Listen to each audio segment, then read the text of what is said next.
जय सिया राम। आज हम जानेंगे देवउठनी एकादशी कब है और कब से कब तक एकादशी तिथि है, शुभ मुहूर्त क्या है, पूजन विधि क्या है, कैसे पूजन करें, इन सब के बारे में आज जानेंगे।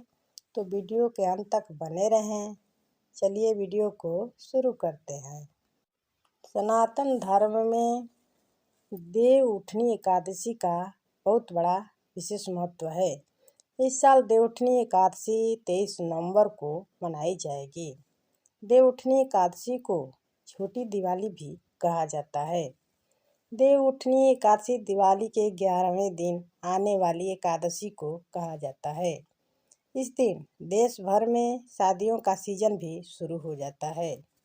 धार्मिक मान्यता के अनुसार कार्तिक मास के शुक्ल पक्ष की एकादशी तिथि को सृष्टि के संचालक भगवान विष्णु और समस्त देव 4 महीने के बाद विश्राम से जागते हैं। इसीलिए इस दिन जब देव उठते हैं तो उसे देवउठनी एकादशी कहते हैं। इस दिन भगवान विष्णु का खास पूजा करने का विधान होता है। इस दिन से शुभ कार्य की आरंभ भी हो जाता है।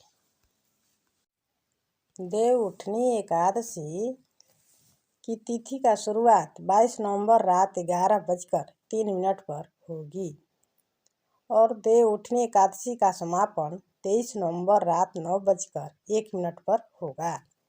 देवउठनी एकादशी व्रत 23 नवंबर 2023 दिन गुरुवार को रखा जाएगा और देवउठनी एकादशी व्रत पारण का समय 24 नवंबर सुबह 6 बजे से सुबह 8:13 तक रहेगा।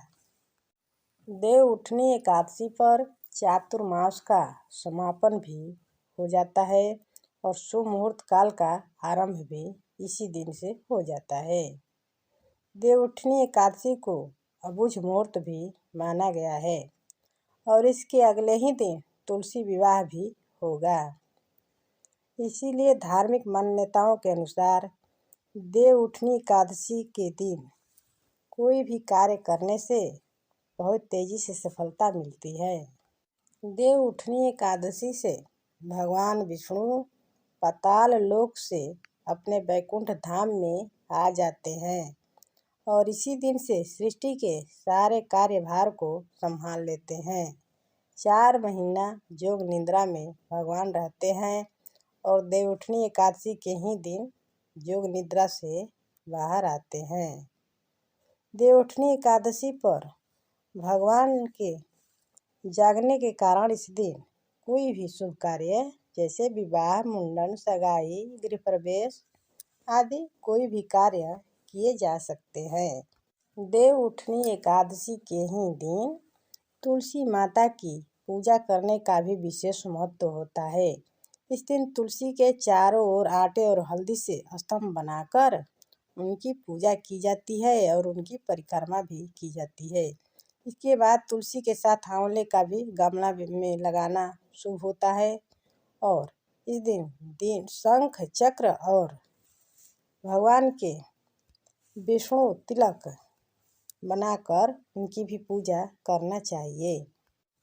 ऐसा माना जाता है कि 4 महीने तक चातुर्मास में सृष्टि के संचालन का दायित्व भगवान शिव के ऊपर आ जाता है और देवउठनी एकादशी के दिन भगवान एक कार्यभार शिव जी से प्राप्त करते हैं और असुरराज बलि को दिए गए वचन के अनुसार भगवान विष्णु देवशयनी एकादशी से लेकर देवउठनी एकादशी तक पाताल लोक में रहते हैं।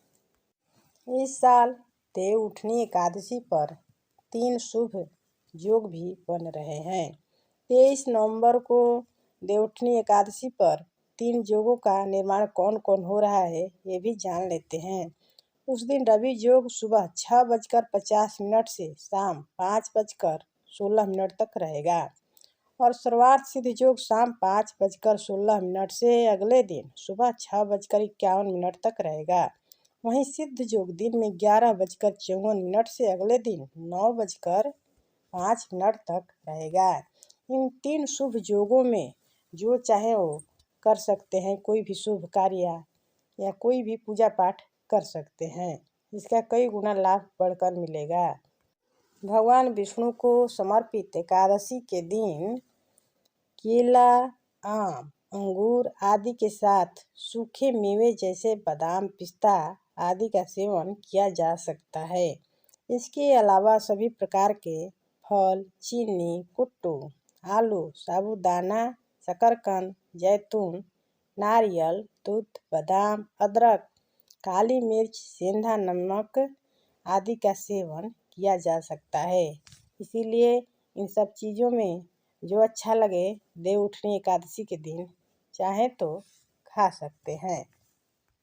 अब जान लेते हैं कि देव उठनी एकादशी के दिन जो व्रती व्रत किए हैं वो पारण कब करें और किस समय में करें। तो जो लोग एकादशी का व्रत किए हैं यानी करेंगे उस दिन, तो 24 नवंबर को सुबह 6:51 से सुबह चाहे तो 8:57 के बीच में कभी भी पारण कर सकते हैं। उस दिन पारण के लिए 2 घंटे से अधिक समय का प्राप्ति हो रहा है, इसीलिए इतने समय में आराम से पारण को कर सकते हैं।